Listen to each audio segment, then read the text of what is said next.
Over 400 people have died in Wayanad so far, and these are just the official estimates. 8 days into the rescue ops, the glimmer of hope for many fades. Rescuers say it is now the last days of rescue operations, with rescue ops really in its last leg. Today, rescuers attempted to reach the most remote areas. And while rescue efforts may be ending, rehabilitation has only just begun. So if you'd like to donate and contribute to rebuilding Wayanad and rebuilding Kerala and helping those whose lives have been upended forever, we will, through the course of this conversation, be running the details of our Care for Kerala campaign, and you can of course be a part of it. Now, Wayanad picks up the pieces in the aftermath of the most recent landslides. These images of death, destruction, devastation serve as a lasting reminder that we now live in the age of climate change, the impact of which has been made a whole lot worse by unchecked development. It's been 13 years since an expert panel led by Madhav Gadgil submitted its report recommending that 75% of the ghats be declared as an ecologically sensitive area.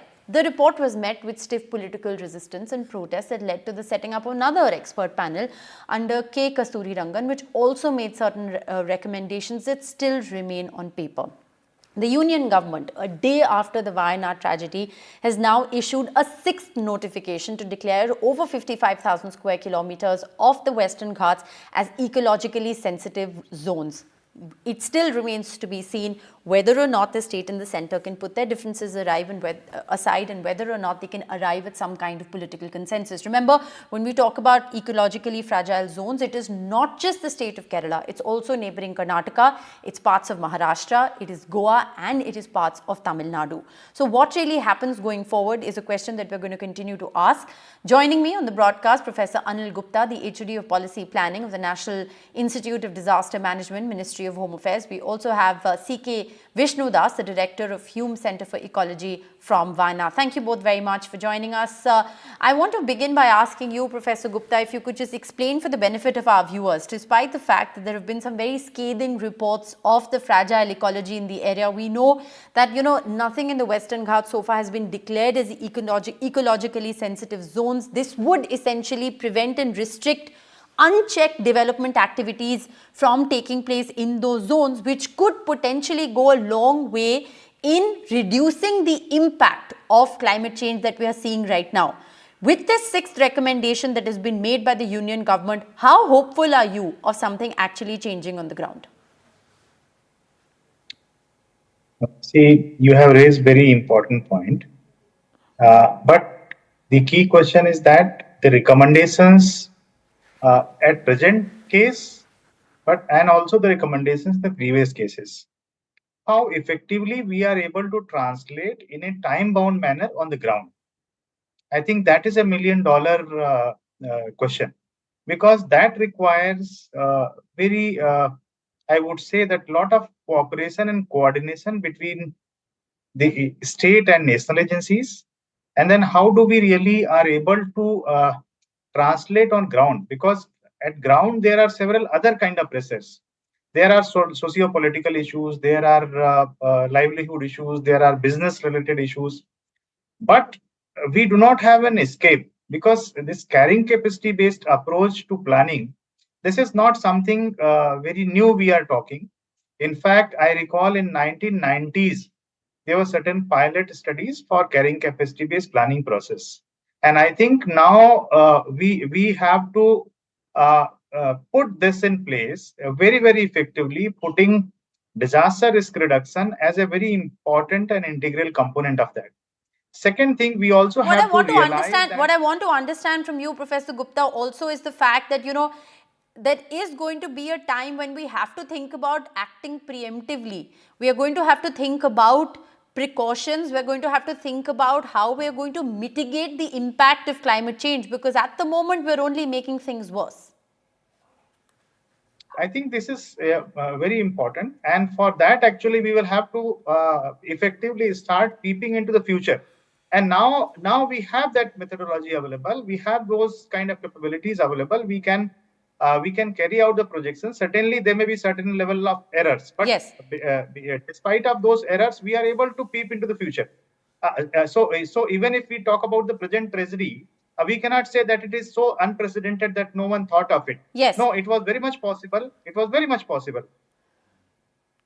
All right. Well, I also want to ask, bring Mr. Vishnudas into the conversation because, when we talk about the ecology of Kerala, of course, right now we're talking and focusing specifically on Kerala, but this isn't a Kerala story alone. There have been reports that now almost are prophetic when it comes to, the tragedy that has unfolded in Wayanad, and this could, God forbid, but be the situation anywhere else in the Western Ghats as well. What more can you tell us in terms of the kind of policy action that needs to happen in the coming few days in order to ensure that we don't see a tragedy of this magnitude hit Kerala or any of the states which are home to the Western Ghats? Okay, when we look at the Western Ghats as a whole, and we have the context of climate change, which is impacting across the Western Ghats, because we all know that there is sea level temperature rise in the Arabian Sea, and we are now since 2018 onwards, we are also getting depressions and cyclones along the monsoon winds. So the situation is getting worse year by year. That in 2018 onwards, the district Wayanad itself has got a series of cloudburst events. And I would say none of these mountains are now safe for people to do a normal kind of livelihood activities. So, in that context, to safeguard the existing people who are depending on the entire Western Ghats, those who are several thousand people, we really need to reach out to the people and convince them that we are living in a period of climate change where there will be regular impacts of extreme weather events, and none of these mountain tops, mountain slopes and tops are not that much safe. And in that context, we really need to come out with a certain kind of regulations for the development in these mountainous terrains across the Western Ghats, and that need to be, you have to bring those kind of action immediately.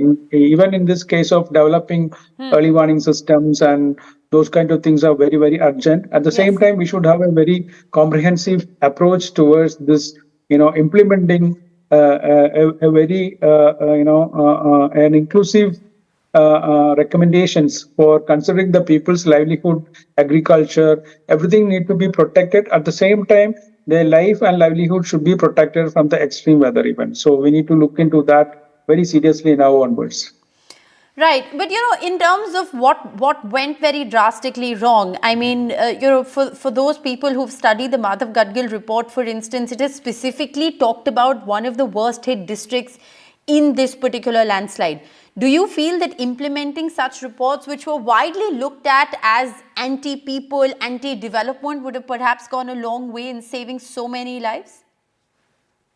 Actually, if you look at thoroughly the Gadgil's recommendations, it's like he himself has suggested that this is just like a draft kind of thing, and people have to discuss at Gram Panchayat level, come out with a local development strategy. So that inclusiveness and that freedom is still there in that report, and it is looking at like a larger landscape level approach where we have to find out where we have to find out maybe there can be a lot of discussion at a community level to incorporate these suggestions at local level. So that is very important. So discussions are very, very important at local level, state level. Yes.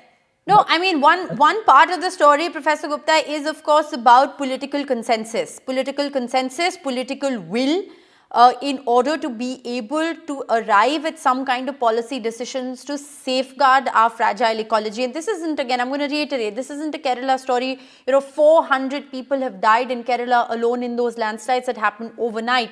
But the truth is that several of these incidents are reported year on year from different parts of the country. My final question to you is, what do you think needs to change on the ground? Do we need to have a policy in place, or do we just need to initiate a conversation between state and central governments to make them arrive at a consensus on what needs to be done? What is a starting point when we talk about disaster mitigation? We don't need to do much at the policy level. Right. Policy level, the things are very clear. basically now the focus has to be on local changes, bringing disaster risk reduction at local level. So as my counterpart was also focusing on village level intervention. So I would say not only village level, but local regional scales. For example, taluka level, district level, and to see that what kind of a specific development model a particular place needs.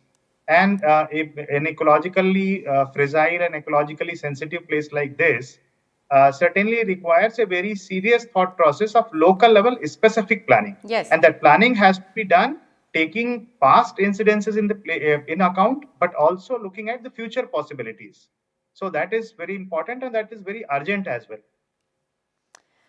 All right. Well, past instances, learning from past instances and taking those past instances and ensuring that these things don't happen in the future. One part of the story, of course, is disaster mitigation. And another part, Professor Gupta, of the story is ensuring that we don't have unchecked development, that the development work that is happening at the ground level, and this is not something that can happen at the local level. These are hard policy decisions that need to be taken on how these projects are commissioned, what are the kind of environment impact assessments that are carried out, and whether those reports are actually taken into consideration or not. So I think at that level, political consensus, political will and policy does play a huge role. But like I said at the end, I just want to say that rescue operations are going to come to an end as far as Wayanad is concerned. 400 people have lost their lives. That's 400 too many. So many families upended, so many livelihoods lost. NDTV is running a Care for Kerala campaign. You can join in the rehabilitation work in order to ensure that these families have a shot at a future. I thank you both very much for joining us.